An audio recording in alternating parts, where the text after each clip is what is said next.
Amém. Graça e paz a todos. Boa noite.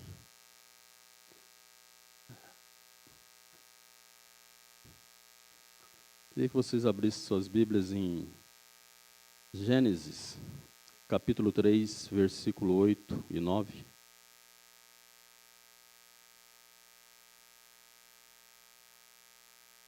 Livro de Gênesis, capítulo 3, versículo 8 e 9. Diz assim: Ao ouvir a voz do Senhor Deus, que andava no jardim quando soprava o vento suave da tarde, o homem e sua mulher se esconderam da presença do Senhor Deus, entre as árvores do jardim. E o Senhor Deus chamou o homem e lhe perguntou: Onde estás? Amém? Antes de começar, Deus colocou algo no meu coração e eu fiquei meio inquieto de fazer. E o irmão Milton, tocado por Deus, foi ali e confirmou. Eu gostaria que você agora fechasse seus olhos, baixasse sua cabeça. E eu vou fazer a mesma coisa. Fizesse uma oração, pedindo perdão pelos seus pecados de hoje. Talvez você já tenha feito. Talvez não. Mas fizesse uma oração de coração mesmo, pedindo perdão por aquilo que você tenha agredido ao Senhor, agredido o seu irmão, aquilo que você tenha deixado de fazer ao Senhor, ao seu irmão, aquilo que nós muitas vezes negligenciamos ao nosso Deus. Gostaria que você fizesse isso nesse momento, se colocasse na presença de Deus de uma forma de reverência e honra ao Deus, de coração e de inteireza. Pai querido e amado, eu quero me colocar na Tua presença, Senhor Deus. Pedir o Teu perdão, a Tua graça, a Tua misericórdia, Deus. Pela ofensa, Deus, ao Senhor, pelas falhas, pelo momento, Deus, que deixei de Te ouvir, de fazer a Tua vontade. Deus, pelos pecados, Deus, que eu tenha cometido contra o Senhor, contra o Teu Santo Espírito, contra o Teu Filho amado, Deus. Pelo pecado contra os Teus filhos aqui, ó Pai, contra cada um dos meus irmãos. Deus, contra a minha família, eu peço perdão ao Senhor, Deus. Peço a pureza do Senhor sobre a minha vida, peço o Teu sangue, Jesus, sobre a minha vida. Que o Senhor venha cobrir agora, Deus, minha mente, meu coração com Teu sangue. Me perdoa, Deus, de todo o pecado, de toda falha, de todo erro, Deus. O Senhor conhece o meu coração, conhece a minha mente, Deus, conhece a minha vida. O Senhor conhece cada um de nós que estamos aqui, Deus. Conhece as nossas falhas. Deus, o Senhor nos criou, Pai. Por isso nós estamos aqui, Deus, clamando, Deus, que o Senhor venha nos cobrir com o Teu sangue, Pai. Que o Senhor traga a Tua pureza, a Tua santidade sobre as nossas vidas, Pai. Nós precisamos do Senhor. Precisamos dessa pureza, dessa santidade. Em nome de Jesus. Amém. Amém? Por que Deus colocou isso no meu coração? Uma casa cheia não pode receber ninguém. Um coração cheio não pode receber o Espírito Santo.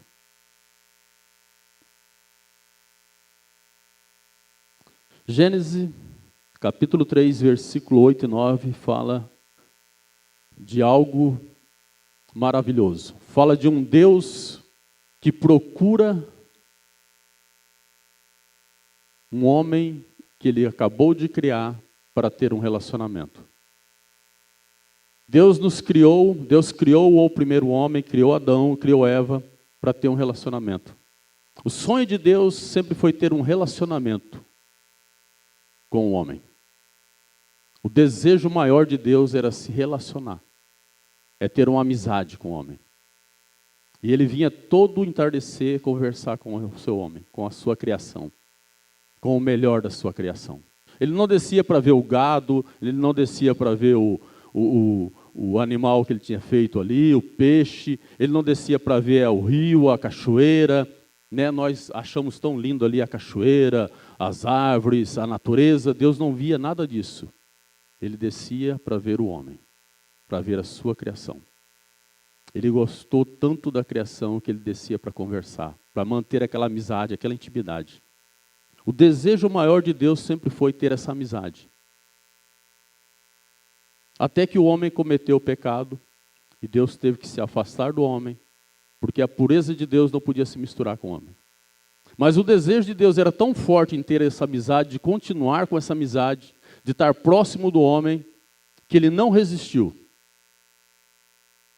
E o seu filho veio, não somente para trazer a salvação ao homem, para voltar essa comunhão com o homem, mas para que uma parte de Deus, que era o seu filho, também pudesse experimentar essa comunhão. Porque em Gênesis fala que Deus, o Pai, vinha ter com Adão. E mais para frente fala que o Filho vinha também ter com o homem. Jesus veio, andou e teve essa comunhão com os seus discípulos. Jesus tinha comunhão com o homem.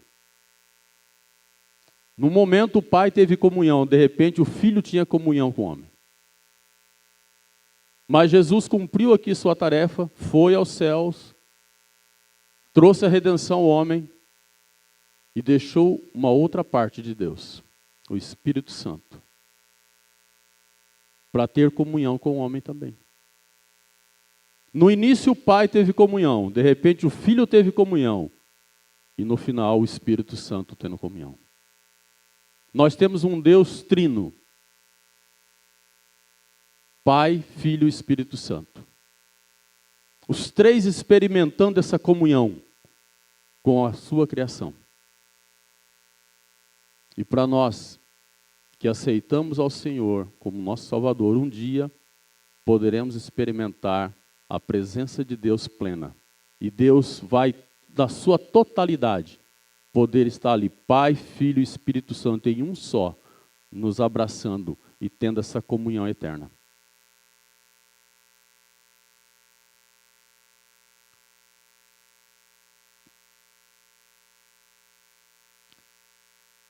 Eu, lendo isso aqui, eu fiquei me imaginando, vendo ali a grandeza de Deus, a maravilha de Deus. E aí, eu fui levado por Deus como diria aqui eu não me lembro agora, acho que era o pastor Norberto, né, da ITM, né, ele falava, liga o seu televisor, né, pastor Léo? E eu fiquei ali me vendo, e aí Deus foi me levando, e aí Deus me fez a seguinte pergunta, na verdade Deus me fez 3 perguntas, que eu vou fazer para vocês. E depois eu fiz 3 perguntas também. Vamos por partes. Primeira parte. Como você vê Deus nesse relacionamento? Primeira coisa, como que você vê Deus nesse relacionamento entre você e Ele? Como é que você vê Deus? Adão via Deus como o Criador. Para Adão, Deus era somente o Criador. Porque até então ele não tinha experimentado mais nada de Deus, a não ser aquele que ele viu. Deus criou tudo, inclusive ele. Então ele tinha a visão de Deus como o Criador. Abraão via Deus como o Senhor da promessa, aquele que abriu uma promessa para ele de uma nova terra, de um filho.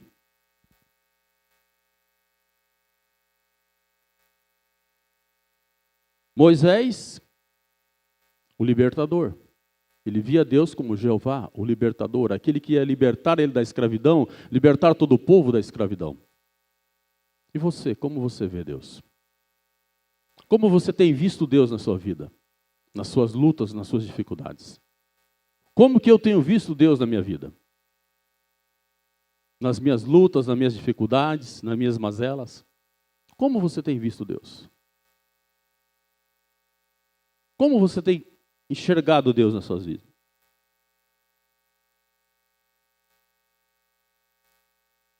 Davi, ele enxergava Deus de uma maneira que eu posso dizer que seria o nosso exemplo. Mas como você tem enxergado? Qual é a sua maneira de ver Deus? Talvez você tenha enxergado Deus como um carrasco, pelo que você está passando. Tem pessoas que ficam enfermas, a primeira coisa que ele culpa é Deus. Morre uma pessoa da família, a primeira coisa que ele culpa é Deus.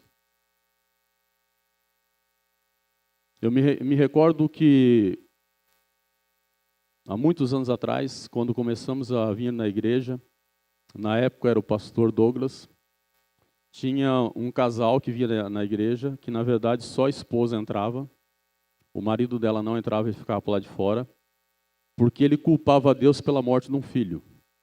A minha esposa lembra, eu creio que ela lembra desse casal. Eu não me recordo o nome do homem, nem da esposa, eu sou péssimo mas eu lembro da história. Ele culpava a Deus porque achava que Deus tinha culpa porque o filho dele morreu. Então tem pessoas que têm essa visão de Deus. Deus é um carrasco. Outros, não, Deus é um pai. Outros não, Deus não é um pai, é um padrasto. Às vezes sustenta, dá o alimento, mas não dá o carinho. E como você tem visto Deus na sua vida? Como um pai, como um padrasto, como um carrasco? Como um patrão que só cobra e te dá o necessário para você viver?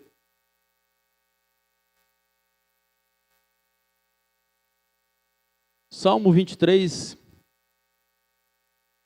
eu creio que é a melhor explicação para que um homem poderia dizer de como é ver Deus. Você pode abrir para mim? Salmo 23.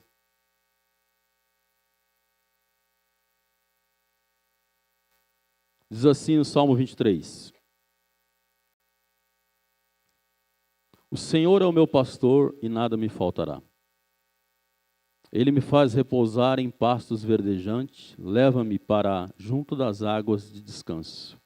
Refrigera a minha alma, guia-me pelas veredas da justiça, por amor do seu nome.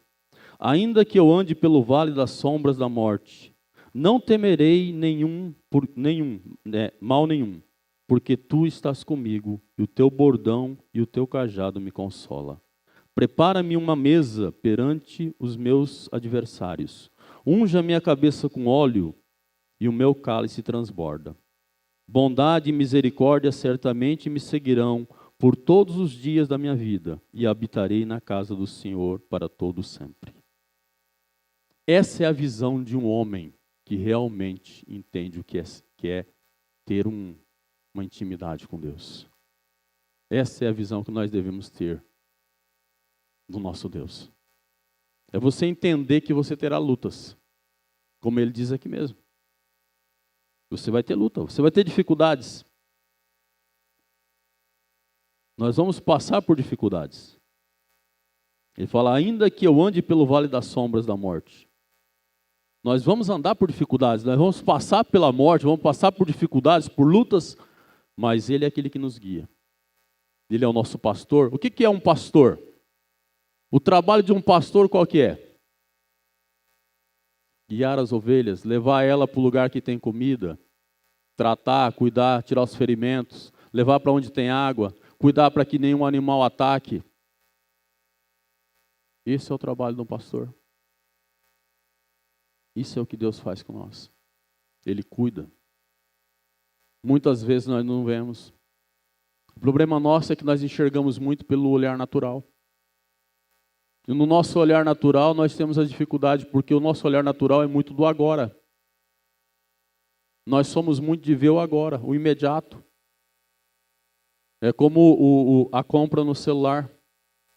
A pessoa vai comprar algo no celular, ele chega na hora de comprar, ele só olha lá, o mais rápido. Esse aqui é rápido, esse aqui entrega amanhã. Muitas vezes ele não quer nem saber se a compra é verdadeira, se ele vai levar um golpe. Não, o problema é que entrega rápido. Rápido e barato, rápido e barato. Não quer nem saber se realmente é bom ou não, mas rápido e barato. E nós queremos fazer a mesma coisa com Deus. Aliás, se criar uma religião aí onde falar que o Deus responde rápido e barato, a pessoa já vai lá e não, eu vou me integrar nessa religião porque ali o Deus é rápido e barato.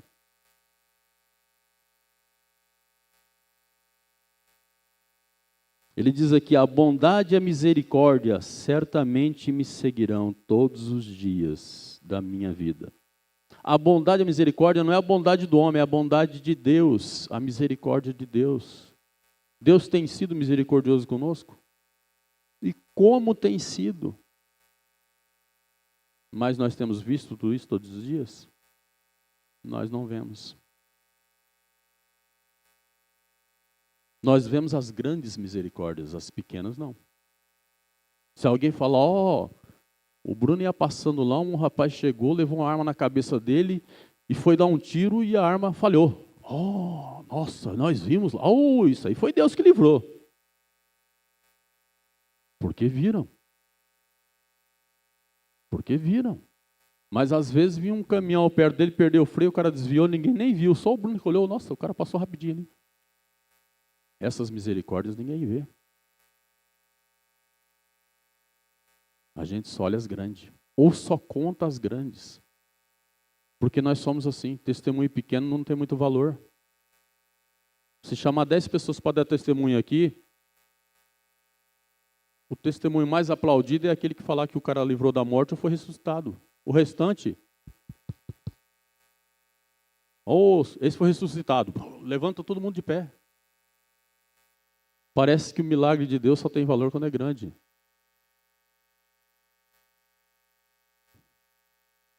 Bondade. Bondade de Deus. O que é bondade de Deus? Meu irmão, nós estarmos aqui já é uma bondade de Deus. Uma hora dessa o pessoal do Rio Grande do Sul está onde? Eles podem estar no lugar desse aqui, mas não estão nem ouvindo a pregação. Estão tentando achar um lugarzinho para dormir ou para comer alguma coisa. E ainda é bondade de Deus, porque a maioria nem isso tem. Habitarei na casa do Senhor para todo sempre. Então, como você vê Deus? Davi tinha essa visão de Deus. E essa deveria ser a nossa visão.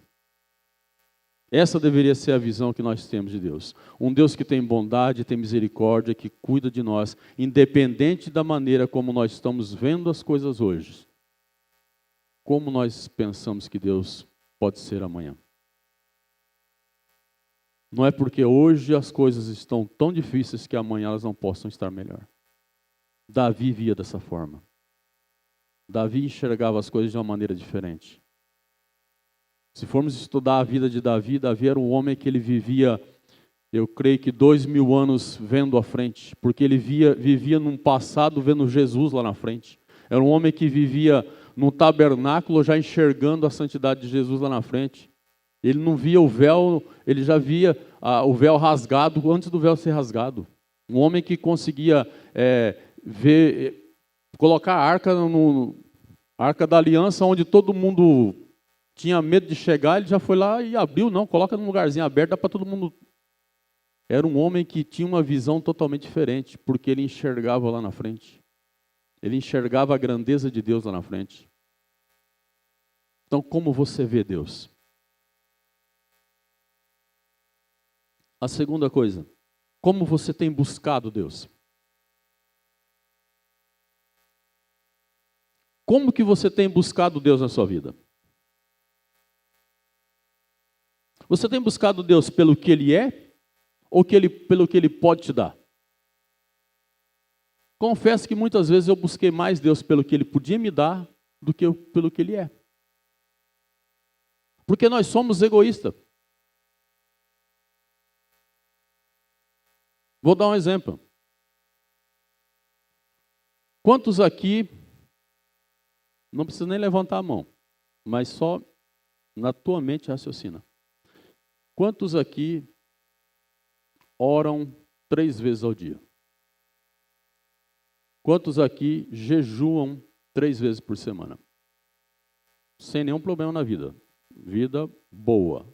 Vida está tranquila. Vida sem problema, vida tranquila, serviço está bom. Eu estou falando de assim, quando está tudo bem na vida. A vida está light, está tranquila, salário está pagando as contas, sobrando mais da metade, está tudo bem. Carro está bom, não deu problema, família está ótima, está tudo tranquilo, você faz isso. Agora vamos subir um pouquinho mais o nível. Ora 5 vezes por dia, jejua 5 vezes por semana. E a vida está tranquila.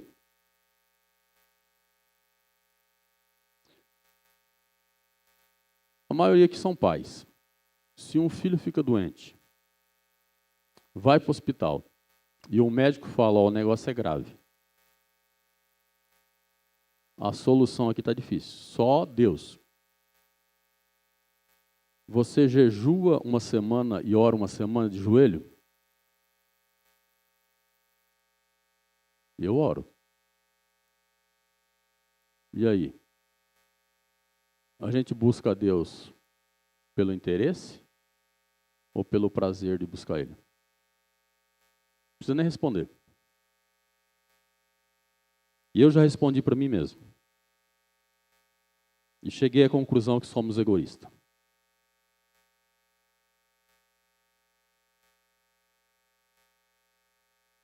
Nós buscamos a Deus de forma errada.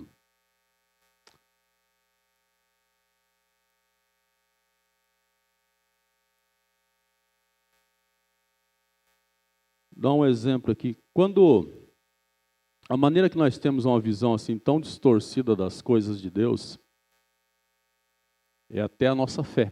Nós temos uma visão tão fraca da força, do poder de Deus. Não lembro se eu já falei isso aqui, mas Deus me trouxe a memória aqui. Que nós, quando buscamos Deus, até a maneira que nós cremos em Deus é fraca. Porque se nós buscamos Deus, e a pessoa que fala, muitas vezes é uma pessoa que nós não damos muito crédito, nós barramos. Porque nós queremos ouvir de quem nós temos um crédito mais elevado. A nossa fé é meio condicionada. Somos muito assim. Nós não temos aquela, né? A nossa fé tem esse sério problema. E nós temos um problema tão grande com a fé, de crer realmente que é Deus falando, que nós cremos muito mais no que hoje em dia a mídia fala do que em Deus fala. Se nós chegarmos em casa hoje, ligarmos a televisão no jornal, não sei se tem algum jornal à noite, não tem, acho que não passa jornal à noite ainda, depois das 11, e falar que amanhã vai cair um temporal aqui em Londrina, uma chuva bem pesada, tempestade bem pesada assim. E nós saímos lá fora e demos uma olhada, e o tempo der aquela embaçada, assim, aquelas nuvens. Quantos aqui sairiam e levariam um guarda-chuva? Ó, vai chover 7 horas da manhã. Quantos aqui levariam um guarda-chuva dentro do carro? A maioria levaria um guarda-chuva. Maioria. Principalmente se você levantar cedo e desse uma olhada e falar, nossa, tá nublado mesmo, hein? O cara tem razão.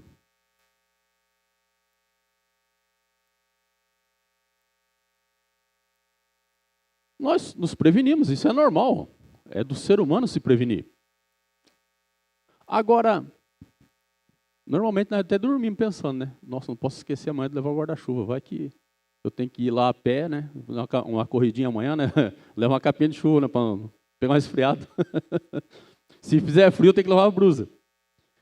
Agora, se nós saímos num culto aqui, e o irmão chega aqui para orar, e ele não tem muita credibilidade, e ele bota a mão, ó, Deus falou que amanhã alguém vai te abençoar e você vai conquistar aquela vitória. E principalmente se não especificar bem qual que é a vitória, né? A pessoa dá uma olhada. Não dá 2 passos, já esqueceu até que foi falado.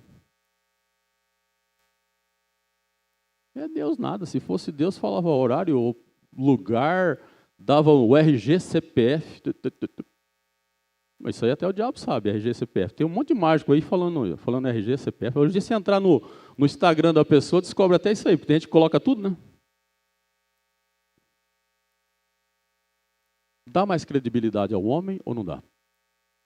Nós temos mais fé, muitas vezes, no homem ou na mídia do que em Deus. Como você tem buscado Deus? Qual é o seu grau de intimidade nessa busca? Intimidade diz respeito a Entrega total, sem reservas. Davi nos ensina isso no Salmo 51, 17. Eu fiz questão de colocar na linguagem de hoje porque eu achei que ficou mais bonito aqui.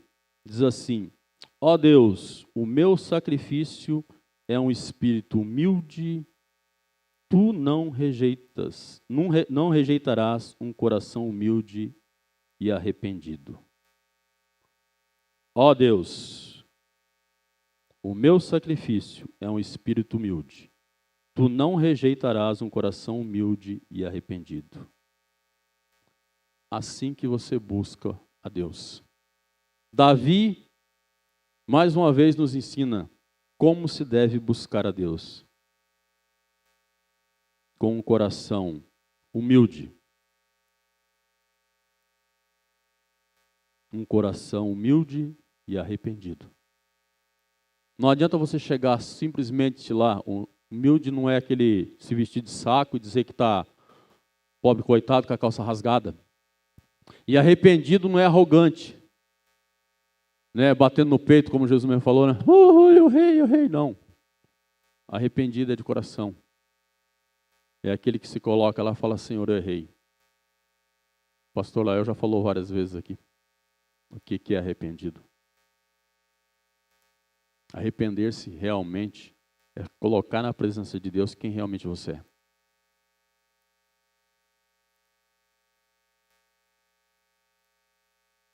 Como nós temos chegado na presença de Deus?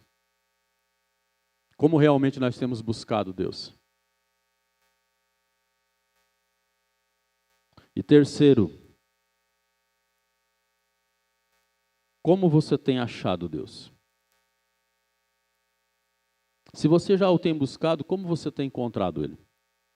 Como você tem achado Deus? Nas suas buscas de Deus, como você tem encontrado Deus? Confesso que ultimamente eu tenho achado Deus distante.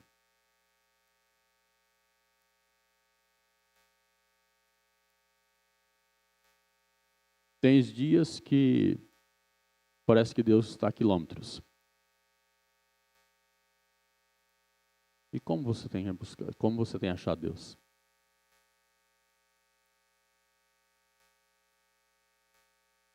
Não é todos os dias que nós chegamos e parece que Deus está perto.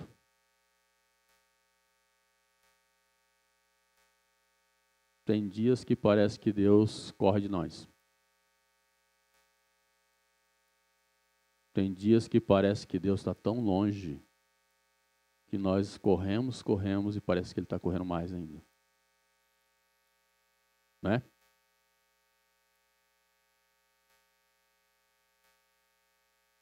Tem gente que uma hora dessa deve estar falando assim, parece que Deus está virando uma flecha.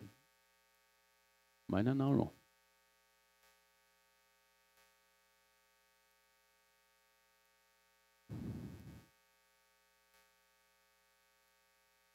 Tem momentos que verdadeiramente nós achamos que Deus nos abandonou.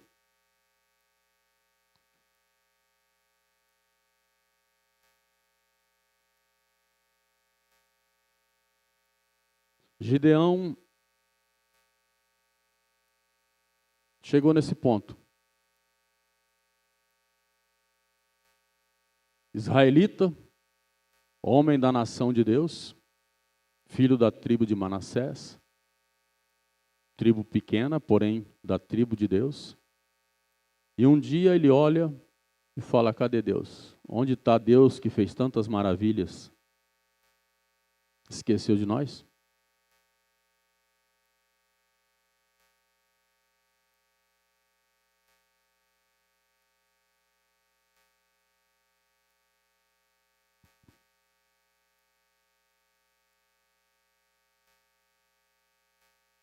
Juízes capítulo 6, versículo 12 e 13.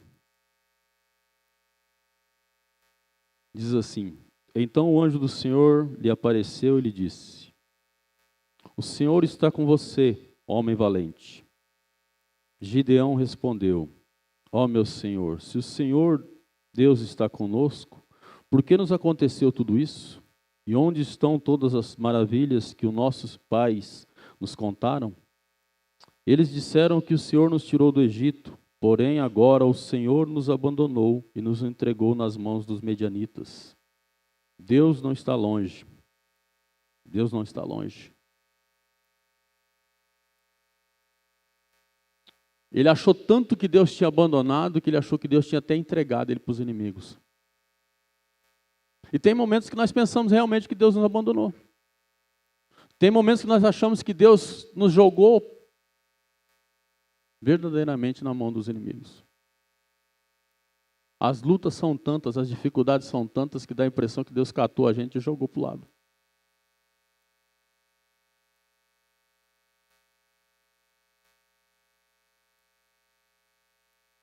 A impressão que a gente tem é que... Eu vi uma história há um tempo, há uns dias atrás, de um pai que... Eu não me recordo qual o país, que eles estavam passando por momentos de guerra e dificuldade, e alguns pais andando, sendo levados para o prisioneiro, e passando por um lugar onde tinha tipo um penhasco, eles empurravam os filhos. E o primeiro momento, para quem via, imaginava-se que os pais estavam matando os filhos. E para os filhos imaginava a mesma coisa. Mas os filhos que caíam naquele penhasco, a maioria sobreviveram. E os que sobreviveram contavam outra história depois. Nossos pais nos salvaram, porque os que estavam indo estavam para um corredor da morte. Talvez Deus esteja te jogando, mas não é para te matar, não. É para te tirar da morte. É que nós temos uma visão distorcida das coisas.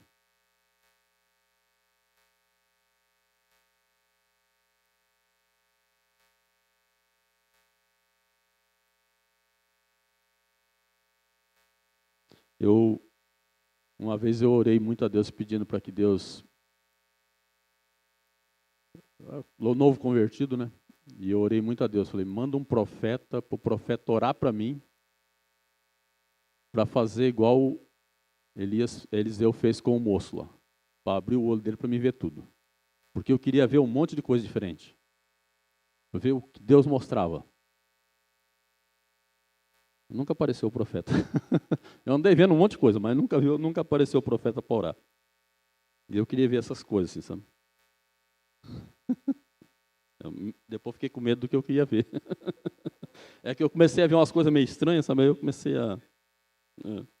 Foi muito bom o que eu vi, não. Mas amém. Deus não está longe. Ele está ao nosso lado, esperando o momento certo para agir em nosso favor. Deus não estava longe. Deus estava do lado de Gideão. Estava lá contemplando Gideão, esperando o momento certo. No momento certo, ele foi lá, catou Gideão e falou, não, filho, eu estou aqui. É que nós somos muito apressados.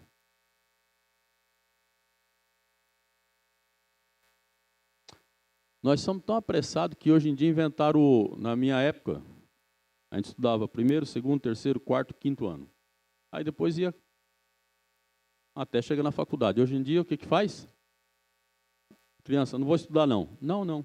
Espera 12 anos, acho que 12, 13 anos. Aí vai lá e faz tudo num ano só.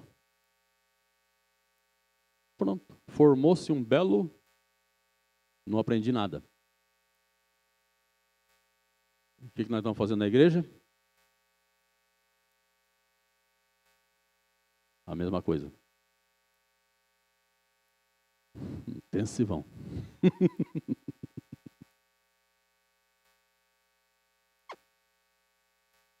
Não aprendi nada.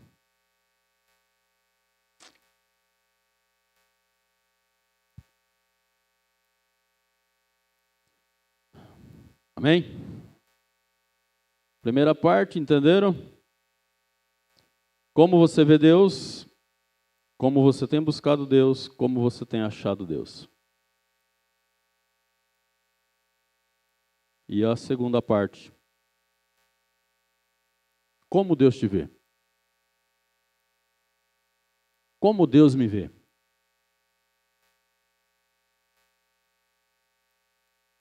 Já perguntou isso para Deus? Como que Ele te vê?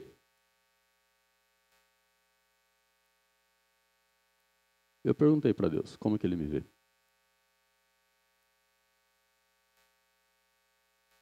Eu tinha acho que uns 5 sermão preparado.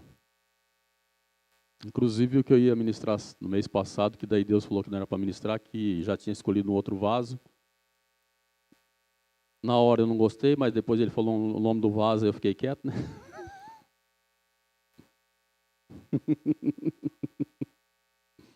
Falei, tá bom. Tá bom, o senhor que manda. Brincadeira, gostei sim. Brincadeira. Mas aí Deus foi me dando e eu fui terminar o restante, a segunda parte eu terminei hoje. E confesso que tem 90% do que está aqui não é para nenhum de vocês. Eu estou falando 10%. Do sermão, 10% eu vou ministrar para vocês. Os outros 90% eu não vou ministrar, que é para mim. Tá? Isso Deus já colocou aqui no meu coração. Então, o que vocês vão ouvir aqui é só 10% do que está aqui. Foi uma das coisas que o irmão Milton trouxe para mim ali. O restante eu vou... O sermão, eu não preparo o sermão como a maioria das pessoas. Eu escrevo meu sermão por inteiro. Inclusive, se eu fosse, eu leria ele aqui. É mais um livro do que um sermão. Daria umas 10 páginas, mais ou menos. Então, como você vê Deus?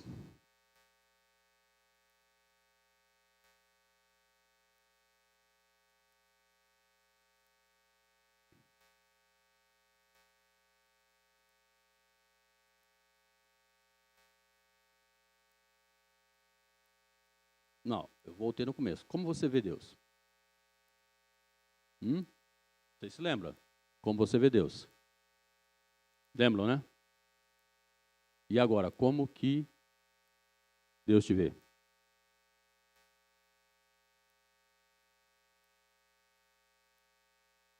Tem uma coisa bem diferente, né?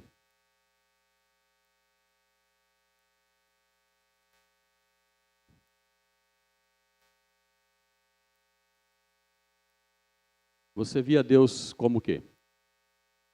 A maioria via como um pai? Via? E Deus consegue te ver como um filho? Será?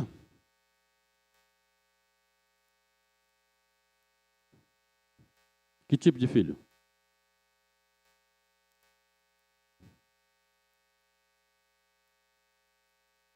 Essa é a questão.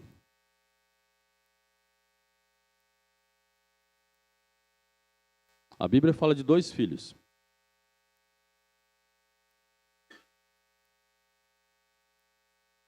Em que nível de filho você está?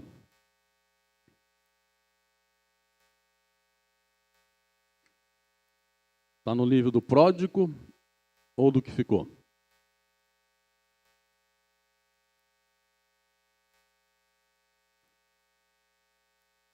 Aliás, ela fala de 3. Vou corrigir eu aqui. Tem o pródigo, tem o que ficou e tem mais um. O pródigo errou. O que ficou também estava errado.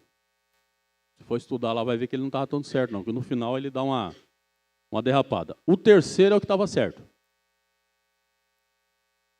Que a Bíblia fala, sede meus. Então só tem um para você seguir aí. É só para vocês pegar. Vamos lá. Zacarias 2:8.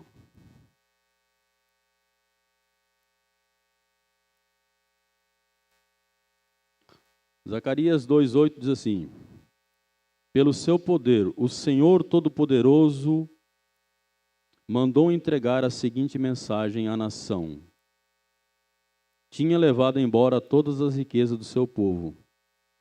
Quem tocar no meu povo, toca nas meninas dos meus olhos. Como que Deus te vê? Como a menina dos olhos. que é a menina dos olhos? É algo sensível, delicado e precioso. Deus vê você como algo que não pode ser tocado. Algo que Ele cuida muito, que Ele ama muito. Algo especial, que tem muito valor.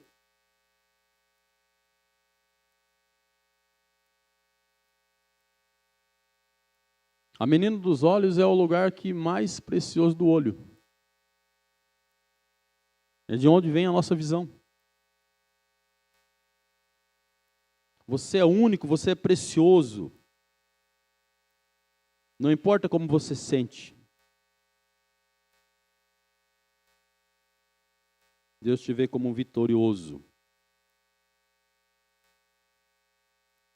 Nós somos tão preciosos para Deus, a importância nossa é tão grande para Deus, que Deus nos deu uma digital única. Não importa, a pastora tem irmã, gêmeas, a digital são igual? Por que não é igual, não são gêmeas?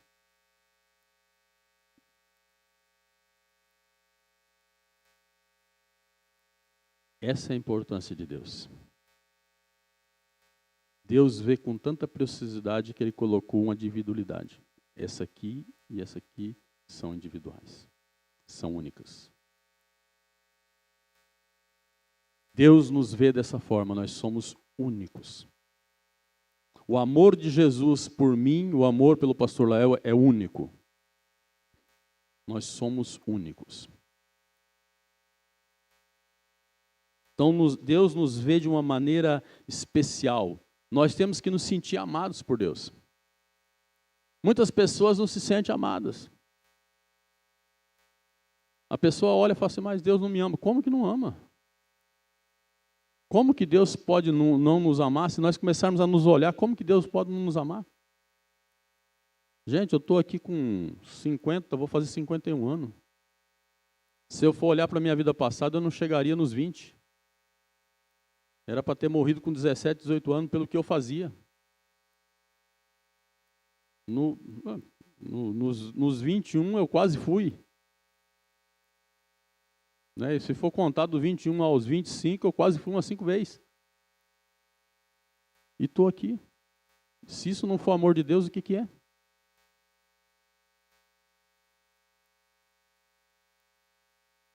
Esse dia eu estava até conversando, acho que foi com o irmão João. Meu dedo, esse dedo aqui, acho que eu já bagacei ele umas 5 vezes. A última vez até a unha foi embora, o médico costurou de volta, falou, não, ela vai nascer mais bonitinha. E pior que ela ficou bonitinha mesmo. Isso não é amor de Deus? Não importa a luta, não importa a dificuldade. O amor de Deus permanece.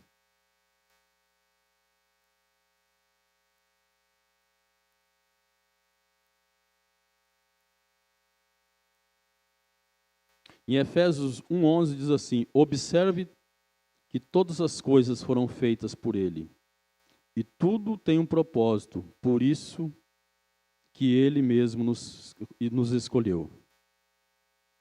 Foi Ele que nos escolheu. Não foi nós que os escolhemos. Ele nos escolheu porque nós somos especiais para Ele. Ele nos enxerga como algo especial, único, valoroso, que merece o amor dEle. Gente, para prestar atenção numa coisa. Vamos considerar aqui. Se pegar eu e colocar aqui... Tem tanta paisagem bonita aí que é mais bonito que eu. Deus escolheu eu, não escolheu a paisagem. Tem como eu dizer que Deus não me ama? Qualquer um de nós. Tem tanto lugar bonito aí. Tanta coisa bonita. Pedras preciosas. Deus nunca falou que achava um diamante bonito, nós achamos lindo. Tem gente se matando por ouro. Aí você pega o Deus Todo-Poderoso que criou tudo, tantas coisas lindas. Eu acho lindo. O meu sonho era ir para o espaço, porque eu acho lindo ver estrelas, essas coisas. Eu acho maravilhoso. Deus vê tudo isso aí, olha lá. Não, eu acho bonito esse ser humano aqui. Isso aqui que é uma gracinha. Como não amar esse Deus e como não falar que esse Deus nos ama? Tem como dizer que esse Deus não nos vê como algo especial? Tem como não se sentir especial nisso?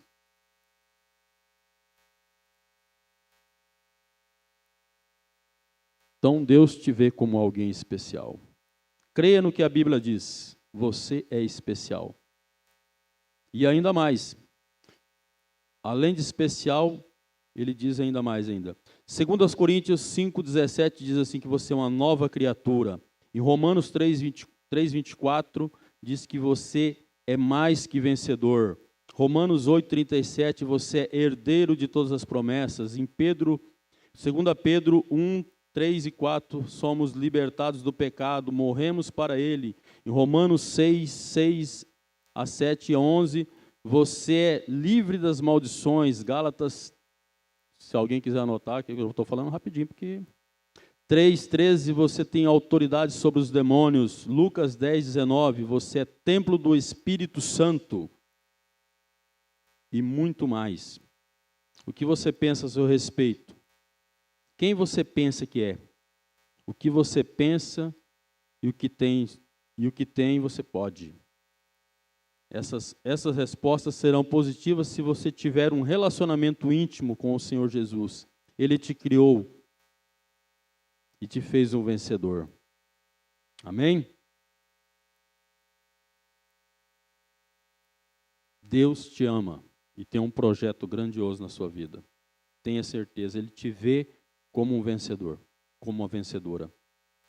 Segundo, como Deus quer ser buscado. Primeiro eu perguntei como você buscava Deus. E agora, como Deus quer ser buscado? Já parou para pensar como é que Ele quer ser buscado? Será que nós temos buscado da maneira correta? O interessante é que Deus colocou na Bíblia tudo isso. Como Ele queria ser agradado, como Ele queria ser buscado, adorado.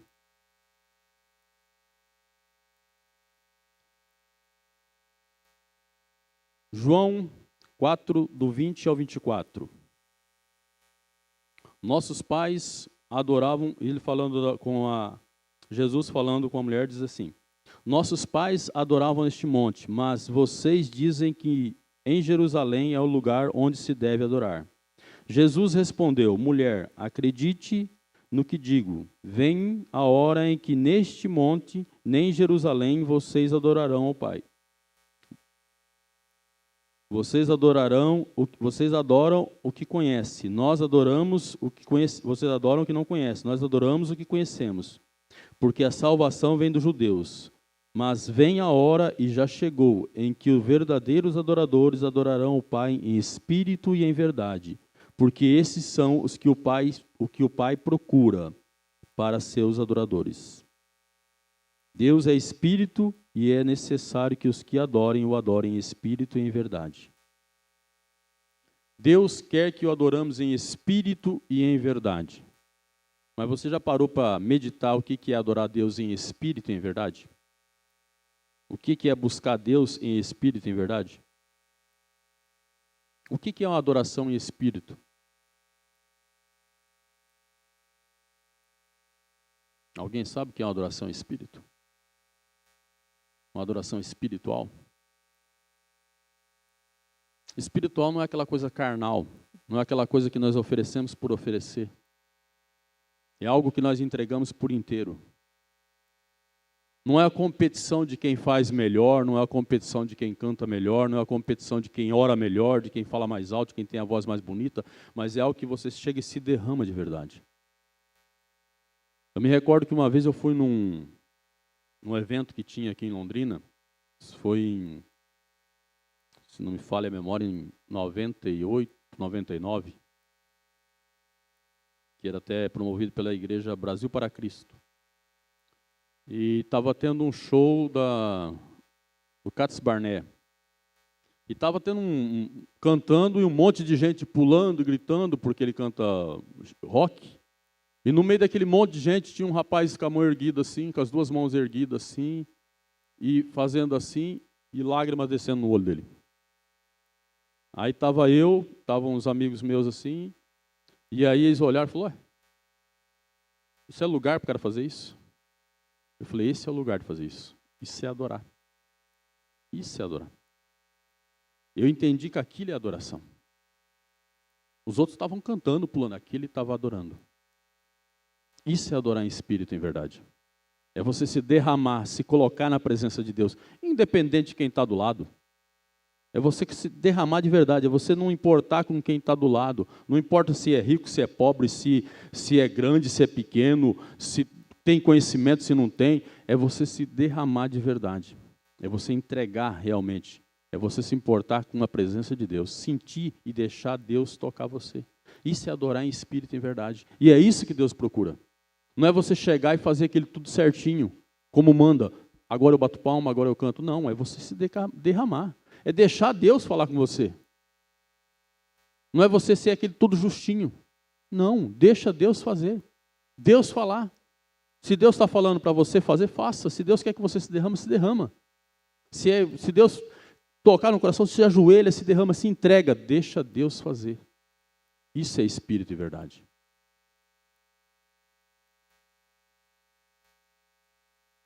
E ainda mais, quando fala em verdade, entenda uma coisa, quando a Bíblia fala em verdade, nós não podemos esquecer que verdade fala de Jesus. Jesus disse, eu sou o caminho, a verdade e a vida. A Bíblia fala em espírito e em verdade. Quando fala em verdade, lembre-se para você chegar, olhando para o templo, para você chegar na presença do Santíssimo, você tinha que entrar pelo caminho, primeira parte do caminho lá. Você passava pela primeira porta, chamava caminho. A segunda era a verdade. E a última lá era a vida. Era o Santíssimo. Por isso Jesus falou, eu sou o caminho, a verdade e a vida. Então você tem que passar por Jesus, pela verdade. Porque o último estágio para você chegar no Santíssimo é pela verdade. Quer chegar na presença de Deus com uma adoração pura, em espírito, passando pela verdade, você chega no Santíssimo e você chega no Pai. E aí a sua adoração realmente é de verdade. Salmo 97. Reina o Senhor, regozije-se a terra, alegre-se as muitas ilhas. Nuvem e escuridão o rodeiam, justiça e juízo são a base do seu trono. Adiante dele vai o fogo que lhe consome. Os inimigos o rodeiam e os seus relâmpagos iluminam o mundo. A terra o vê e estremece. Derretam-se como cera os montes na presença do Senhor toda a terra. Os céus anunciam a justiça e todos os povos veem a sua glória. Sejam confundidos todos os que servem as imagens de escultura, e os que gloriam os ídolos prostrem-se diante dele todos os deuses. Sião ouve-se e se alegrem. As filhas de Judá regozijam-se por causa da sua justiça.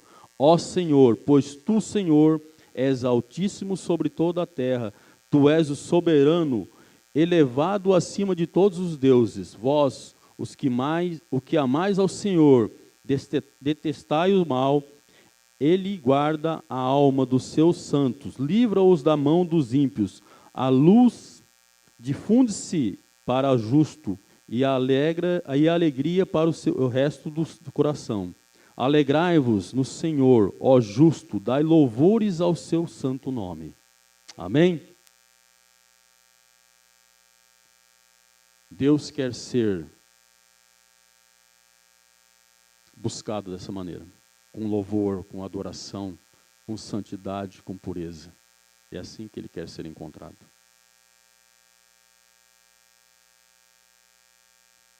Quando você for orar, buscar o Senhor, a Bíblia diz que para nós entrarmos na presença do Senhor com louvores e cântico. Se apresente a Deus dessa forma. Jesus, quando ele fala para a gente buscar a Deus um secreto, eu creio que ele estava falando disso. Porque só num lugar separado é que você consegue se entregar de verdade. Já imaginou você no meio de um monte de gente lá no meio da rua, lá você tentar fazer um louvor, uma adoração e deixar Deus te tocar mesmo? É muito mais difícil. É mais fácil você no lugarzinho reservado. E último, como Deus quer ser achado?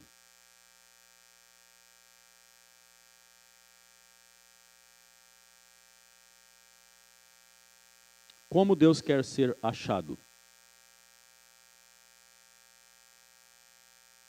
Depois de ele mostrar como ele quer ser buscado, como que ele quer ser achado, como ele quer ser encontrado. Deus sempre quis se revelar como pai. Não um pai que chega num orfanato, escolhe 2 crianças, né? Normalmente é assim. Um pai chega no orfanato, e aí ele vai lá, o dono do orfanato traz 2, 3 crianças, mostra para o pai, e aí o pai olha assim, isso aqui acho que é mais, esse é mais bonitinho, esse está mais fortinho, esse está mais magrinho, esse aqui, acho que eu vou ficar com esse aqui. Vou levar os outros 2, eu vou adotar esse aqui. Você acha que é assim que Deus quer se revelar?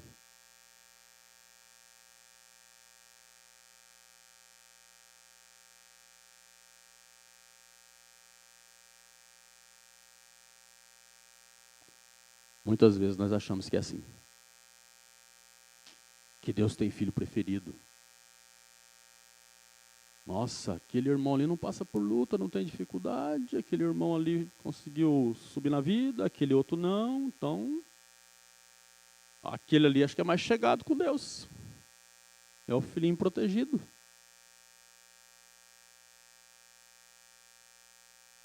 Nós temos essa noção.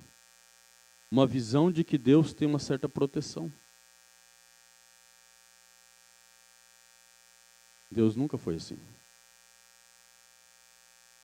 Pelo contrário. Deus é aquele pai que chega e abraça. Realmente ele parece um pai que foi no orfanato. Isso eu não posso negar. Porque nós estávamos no orfanato, que é o mundo. Abandonados. Sem família, sem ninguém. Passando fome e necessidade. As mínguas. Largado na mão de um tutor que só queria nos explorar. Só bebendo sangue.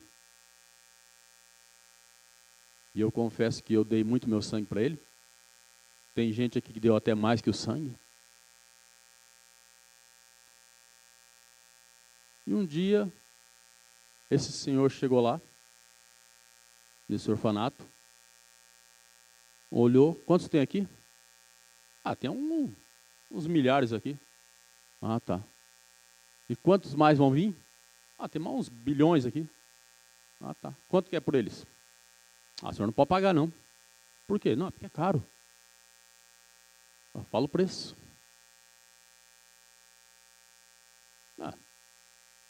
Der sua vida, você pode levar. Pode matar, então. Dá tudo para mim. Isso foi o que Jesus fez. Eu vejo o sacrifício de Jesus mais ou menos assim. Pode me matar. Mas dá tudo que tem aí os que vão vir. Tudo que está aí, os que chegar. O que precisa para os que chegar? Não, os que chegar é só falar que eu estava aqui. Mas quem vai falar? Os que saíram. Esse é o problema. Os que saíram do orfanato é que tem que falar. Você tem falado? Você que saiu do orfanato, você tem falado? Que alguém foi lá e já comprou? Ou está deixando os outros ficar lá?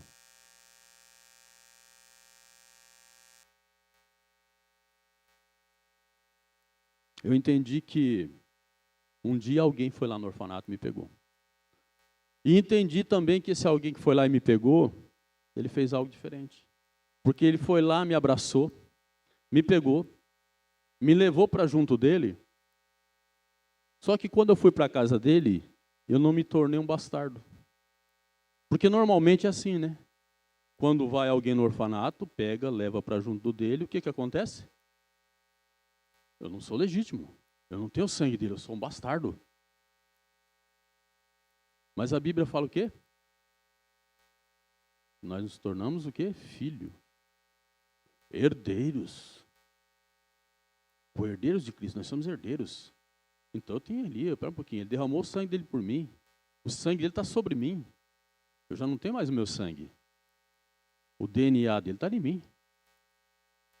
Eu já sou filho. Não sou bastardo. Eu tenho o direito de filho. Porém, eu tenho os deveres de filho também.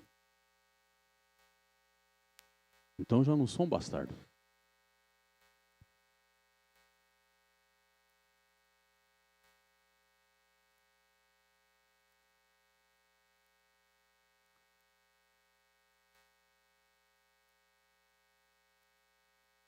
Deus quer ser achado como pai.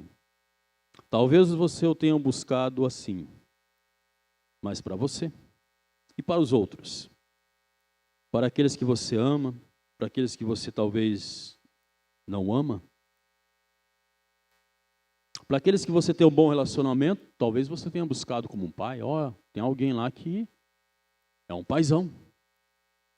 Mas e aqueles que você não tem tanto amor, você tem buscado da mesma forma? Aquele é um paizão? Ou tem simplesmente deixado? Eu tenho um bom pai, não precisa apresentar para ele. Deixa ele sofrer mais um pouco. Como eu falei no começo, nós somos um pouco egoístas. Talvez para algumas pessoas nós deixamos Jesus de lado. Talvez deixe ele um pouquinho mais no orfanato. Alguém vai lá e fala. Eu saí de lá, tá bom.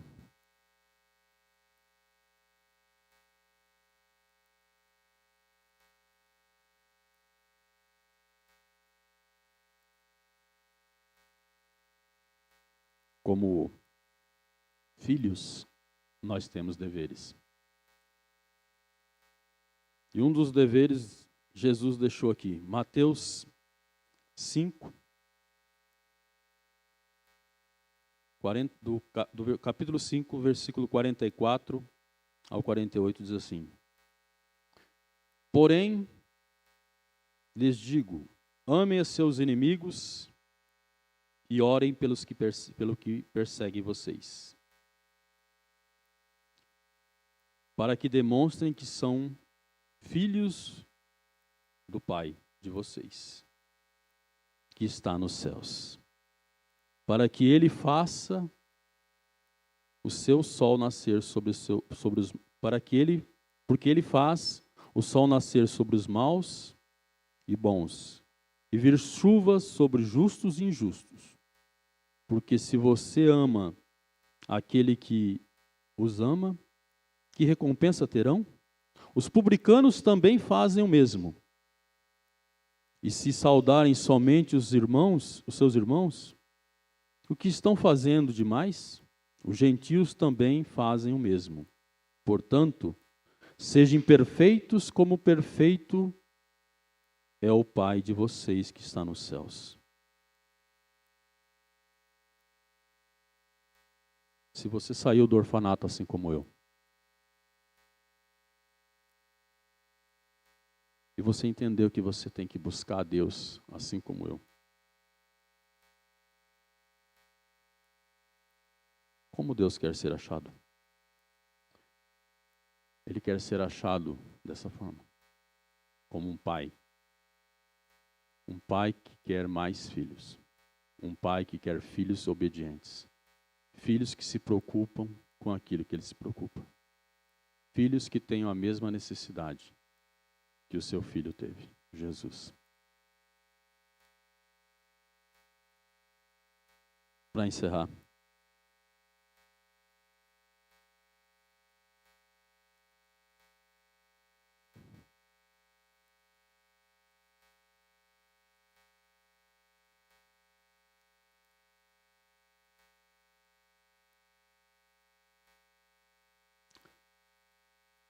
Deus, Ele tem um desejo enorme de que nós verdadeiramente o buscamos, o encontramos, de ter um relacionamento de verdade conosco. Mas depende de nós. Ele fez tudo para que isso acontecesse. Agora é a nossa vez. Ele começou lá no Éden.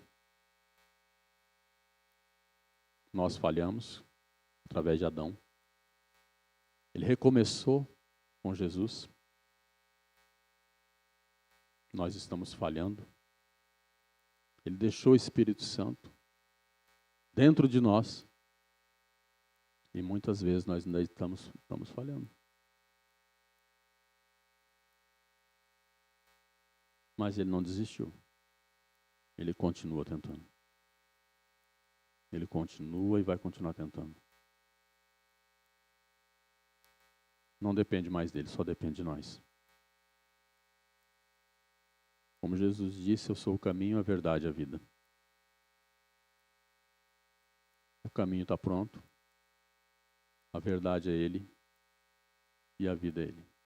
Cabe a nós entender isso e buscar isso. Se coloquem de pé.